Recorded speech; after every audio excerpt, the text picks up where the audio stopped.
Gua ketinggalan 2 rekomendasi film pertengahan tahun nih, yang dua-duanya bakal dari film action lah. Salah satunya adalah full action ini ya, yang mana sayang banget kalau nggak gua rekomendasiin buat lu tonton semua. Balik lagi dengan gua Ari di sini, yang hari ini tentu masih ngasih rekomendasi film seru buat lu tonton di rumah, men. Aksi seru ini bisa lu tonton sebagian di streaming ya, jadi simak aja videonya, karena pasti gua bakal kasih tahu tempat tayangnya. Gak usah lama-lama lagi, inilah 5 film full action terbaik di pertengahan tahun 2024.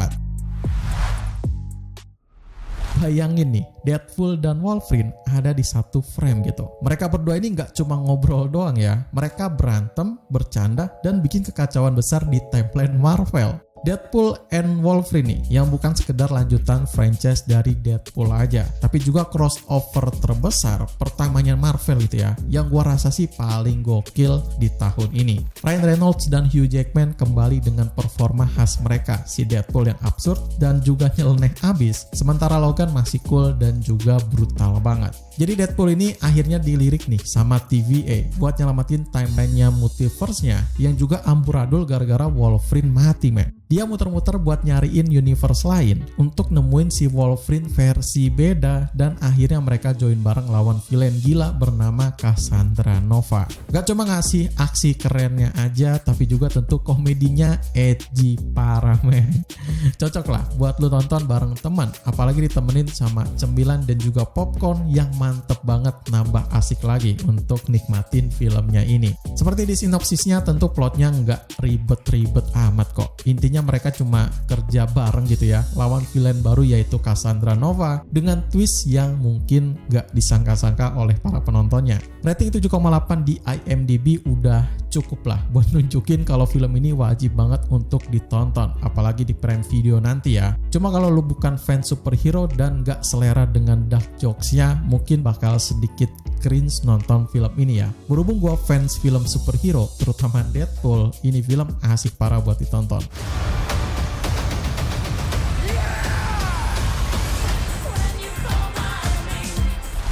Kalau yang satu ini adalah adaptasi dari video game populer, men, dimana bakal dikemas dengan vibes yang nyentrik. Borderlands bakal ngegabungin elemen science fiction dan komedi yang absurd buat ditonton. Seorang pemburu hadiah misterius bernama Lilith balik lagi ke planet asalnya, Pandora. Di sana dia mencari seseorang putri yang hilang dengan bermodalkan sebuah peta yang samar-samar dan panduan dari rajanya tersebut. Bukan hal baik yang didapatkannya, malah sebuah kesihalan, men, dari tim nyentriknya tersebut. Misi mereka menjadi kacau nih dan penuh aksi liar yang juga nggak terduga. Plotnya tentu berfokus ke petualangan di planet liar ya, yang bakal penuh dengan aksi dan penuh senjata futuristik juga, men. Duo yang nggak gua sangka-sangka dari Cate Blanchett dan Kevin Hart bikin ceritanya makin menarik lagi, men. Walau memang gak begitu sempurna dari segi CGI dan patchingnya ya, gue rasa sih harus cukup dan puas lah dengan Borderlands dapat rating 4,5 di IMDb. Memang banyak yang kecewa soal adaptasinya, tapi masih diperhitungkan lah, punya aksi dengan daya tarik tersendiri di genre science fiction, men.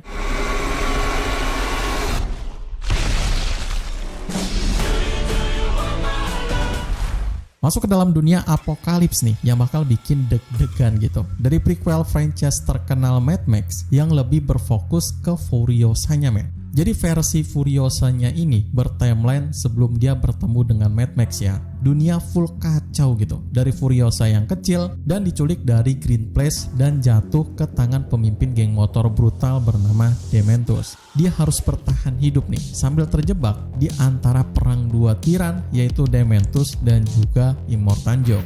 Nah, ini nih yang bisa banget menjadi film full action paling terbaik di pertengahan tahun ini, men. Dimana lo tahu sendiri lah, semua film Mad Max udah pasti bakal penuh dengan ledakan dan aksi brutal ya. Pemeran dari Furiosa kini bakal diganti sama Anya Taylor-Joy ya, dari OG-nya Fury Road. Bahwa kita tahu adalah Charlize Theron gitu. Jadi ya bakal beda banget dengan film Fury Road itu. Seperti biasa, sutradara George Miller tentu sukses banget membawa para penontonnya buat nyaksiin kisah klasik dari Mad Max itu sendiri, men. Dimana khas banget lah ya dengan sinematografi epic dengan latar gurun yang tandus dan penuh dengan kegilaan. Bioskop dan HBO dua-duanya sangat laku keras ya. Ratingnya di 7,5 di IMDb udah nunjukin lah kalau fans setia Mad Max nggak ngerasa kecewa gitu. Apalagi dengan visual yang memanjakan mata kalau lu tonton di TV 4K atau layar gede, men. Adegan kejar-kejarannya bakal epic parah dan patut banget buat ditonton yang suka sama aksi nonstop dunia apokaliptik. Remember me.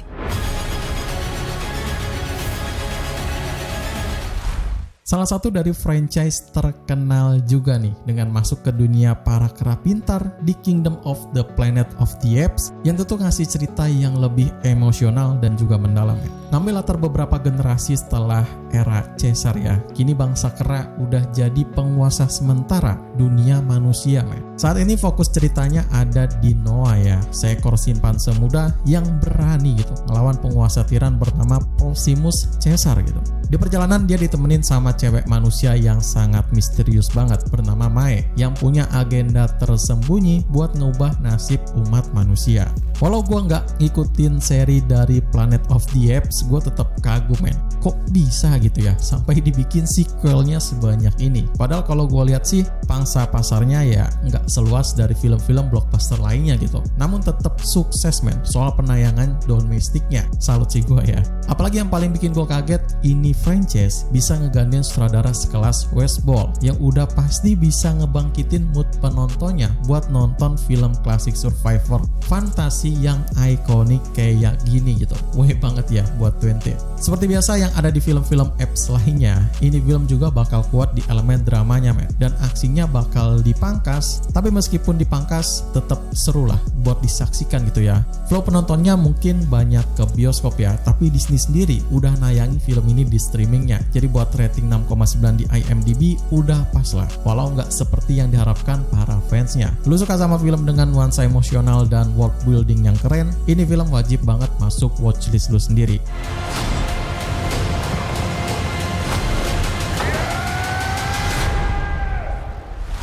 Terakhir gue punya film klasik yang bisa dibilang sequel, tapi lebih ke remakean versi modern kali ya. Dengan film bencana paling ikonik di tahun 1996 ya. Twister. Kalau lu kangen sama film bencana ala Twister di tahun 1996, ini adalah film modernitasnya. Sentuhan baru dari film Twister ini fokusnya ke mantan pemburu badai ya, bernama Cat yang harus ngehadepin trauma masa lalunya dan balik ke medan tornado bareng tim barunya juga. Kali ini dia diberi sebuah kesempatan baru buat nguji teknologi jinakin badai raksasa yang ia buat sendiri gitu. Gue sendiri udah berkali-kali ya nonton film Twister versi yang 1996 lah. Entah itu dari platform streaming ataupun di layar televisi sih, ceritanya bener-bener bisa bikin gua nostalgia, men. Dan hal itu sayang banget nih gak bisa gua rasain di dalam film ini. Emang ini adalah best of sequel dari film pertamanya di 96 gitu, tapi vibes-nya beda aja gitu, men. Kayak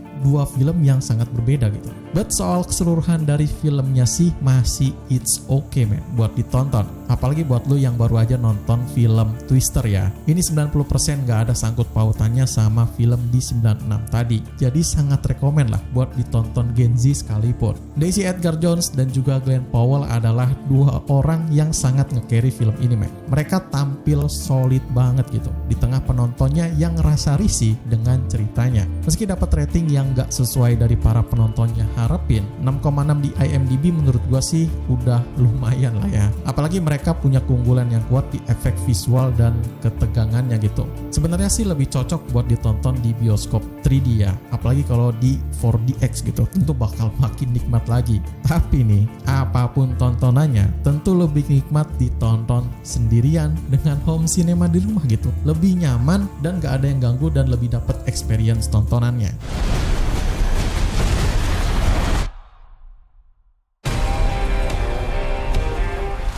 Jadi itu dari 5 film action terbaik di pertengahan tahun 2024 yang wajib banget lu tonton. Masing-masing punya gaya dan vibes yang berbeda, men. Ada lucu, emosional, sampai penuh ketegangan. Semuanya ada di sini. Kalau lu suka sama konten kayak gini, silakan like videonya ya. Dan kalau lu mau request film ataupun request tema apa yang harus gue bawain di selanjutnya, silakan cek deskripsinya. Di sana kalian bisa request sesuka kalian lah. Sekian dari gue, Ari pamit undur diri. Selamat menonton and see you the next film.